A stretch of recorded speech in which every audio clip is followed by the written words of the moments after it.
جعفري حيدري مهدوي هذا انتمائي. جعفري حيدري مهدوي هذا انتمائي. نبدأ بمرجع من مراجعهم المعاصرين مشهور ومعروف لديهم ولديه أتباع ولديه كتب ومؤلفات، هو الوحيد الخراساني آية الله العظمى. معي على الشاشة ترون هذا كتاب مقتطفات ولائية، محاضرات ألقاها الوحيد الخراساني، الطبعة الثالثة، ترجمة عباس ابن نخي. ماذا يقول؟ في زاوية وفي باب صبر الحجة في صفحة 52 يقول: لأنه أي إمام العصر عليه السلام صار عبدا، وعندما صار عبدا صار ربا، فالعبودية جوهرة كنهها الربوبية. الإمام ماذا أصبح؟ صار ربا. ستأتيكم الطوام بعد الطوام. فمن ملك هذه الجوهرة وتحققت ربوبيته بالله تعالى لا بالاستقلال، طبعا يعني هذا لذر الرماد في العيون، بالله لا بالاستقلال، الله أعطاهم الربوبية بإذن منه زعموا. قال لا بالاستقلال بالنسبة للأشياء الأخرى إلى آخر ما قال. إذن الإمام أصبح ربا. الإمام هو رب، هو رب السماوات وهو رب الأرض وهو يسيطر على جميع ذرات. أقول بسم الله الرحمن الرحيم. اللهم صل على محمد وآل محمد الطيبين الطاهرين. السلام عليكم ورحمة الله تعالى وبركاته. حياكم الله. للرد على هذه الشبهة أقول: أولا، إن لفظ رب من الألفاظ المشتركة وليست المختصة. بمعنى آخر، حينما أقول الله، هذا اللفظ مختص بالذات الإلهية المقدسة، فلا ينصرف الذهن إلى معنى آخر. لكن حينما أقول مثلا عين، لا ينصرف الذهن إلا مع وجود إضافة أو قرينة، لأنه قد يقصد منها العين الباصرة، أو قد يقصد منها عين الماء مثلا، عين البئر مثلا، عين الذهب، عين الجاسوس إلى آخره. هذه كلها معاني لهذا اللفظ، فلا بد من وجود قرينة أو إضافة إلى هذا اللفظ حتى نحصل على المعنى المطلوب. كذلك كلمة رب هنا، لأن كلمة رب لها عدة معاني، منها السيد ومنها المربي كما سيأتي إلى آخره. ومقصود الشيخ الخراساني هنا هو أن تمامية العبودية والخضوع لله سبحانه وتعالى، هذه تؤدي إلى أن الله سبحانه وتعالى يفيض من العلوم الإلهية على هذا الإمام، بحيث أنه يصبح ربا بالإمداد الإلهي. ما معنى ربا؟ مربيا. هذا ما لم يفهمه المستشكل. يعني أن الإمام سوف يصبح مربيا، وتربية الإمام للناس سوف يكون بها تأييد وتسديد من الله عز وجل، فلا يقع في خطأ في التربية، بخلاف من ليس عنده هذا التسديد والتأييد، فإنه يخطأ في التربية أو لا يخطأ. نعم، يقع في أخطاء في التربية. هذا الأمر الأول. الأمر الآخر، هنالك أقوال لعلماء السلفية وكذلك علماء أهل السنة أيضا في هذه المسألة، لا يرون بذلك أي إشكال. أنقل لكم بعض تلك الأقوال من كتاب مجموع فتاوى ابن تيمية المجلد 15 الصفحة 118. قال: فإن قيل لا ريب أن يوسف يسمى السيد ربا في قوله اذكرني عند ربك وارجع إلى ربك ونحو ذلك، وهذا كان جائزا في شرعه، كما جاز في شرعه أن يسجد له أبواه وإخوته، وكما جاز في شرعه أن يؤخذ السارق عبدا إلى آخر كلامه. ومن كتاب عانة المستفيد بشرح كتاب التوحيد للشيخ صالح الفوزان قال: أما إذا قيل لفظ الرب فإنه يجوز إطلاقه على المخلوق مثل رب الدار، وكقوله تعالى اذكرني عند ربك.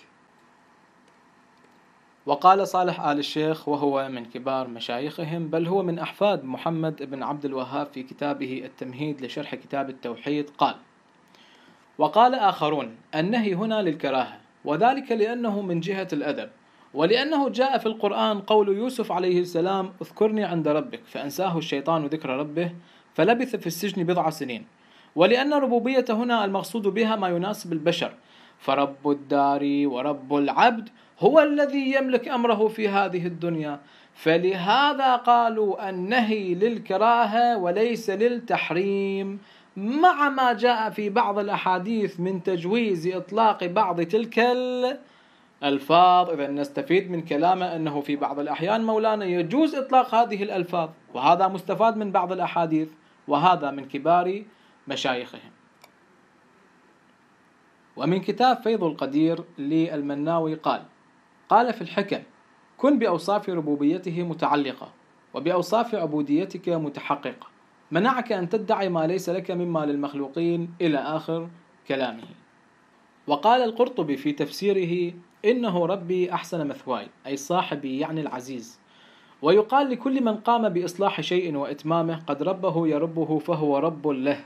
قال العلماء قوله عليه السلام: لا يقل أحدكم، وليقل من باب الإرشاد إلى إطلاق اسم الأولى، لا أن إطلاق ذلك الاسم محرم، ولأنه قد جاء عنه عليه السلام أن تلد الأمة ربتها أي مالكها وسيدها، وهذا موافق للقرآن في إطلاق ذلك اللفظ، فكان محل النهي في هذا الباب أن لا نتخذ هذه الأسماء عادة، فنترك الأولى والأحسن.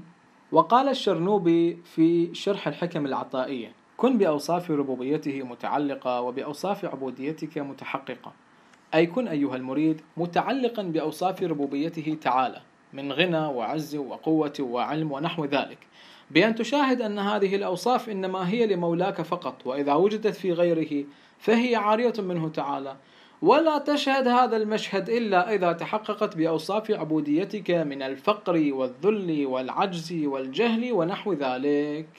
فإذا تحققت بما هو لك وتعلقت آمالك بما هو له أمدك بأوصافه، فتكون غنيا بالله، عزيزا بالله، قادرا بالله، عالما بالله، إلى غير ذلك.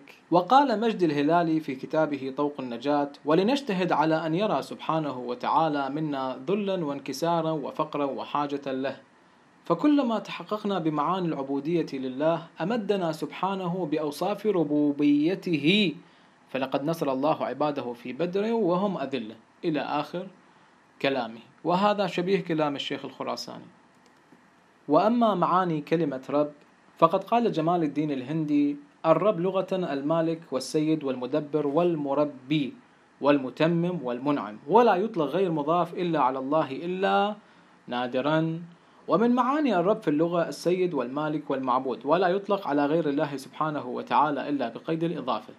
وقال القرطبي في تفسيره: والرب السيد، ومنه قوله تعالى: اذكرني عند ربك. وقد ذكر ابن كثير أن الرب هو المالك المتصرف، ولا يقال الرب معرفا بالألف واللام إلا لله تعالى، ولا يجوز استعمال كلمة الرب لغير الله إلا بالإضافة، فنقول رب الدار ورب السيف، وأما الرب فلا يقال إلا لله عز وجل.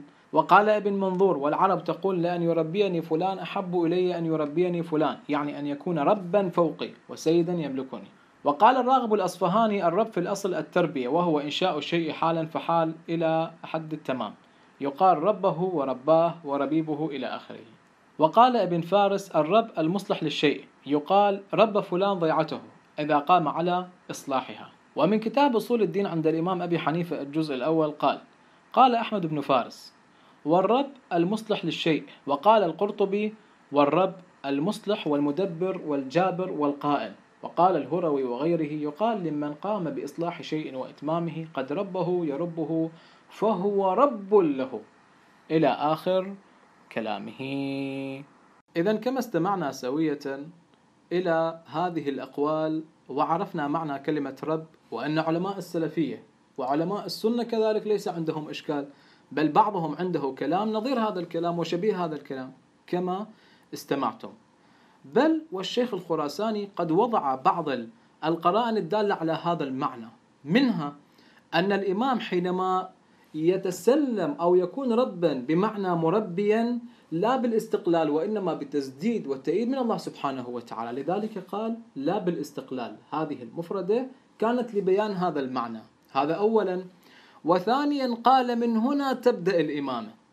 لاحظوا الإمام واحدة من مهام ماذا؟ التربية، واحدة من مهام الإمام التربية. فالشيخ الخراساني كان يشير إلى هذا المعنى ويريد من كلمة رب يعني المربي. لذلك هذا المستشكل حينما وصل إلى كلمة لا بالاستقلال هنا صار عنده حالة من التخبط والارتباك والحيرة ولا يدري ما يقول، فقال هذا لذر الرماد في العيون. استمعوا. هذه الجوهرة وتحققت ربوبيته بالله تعالى لا بالاستقلال.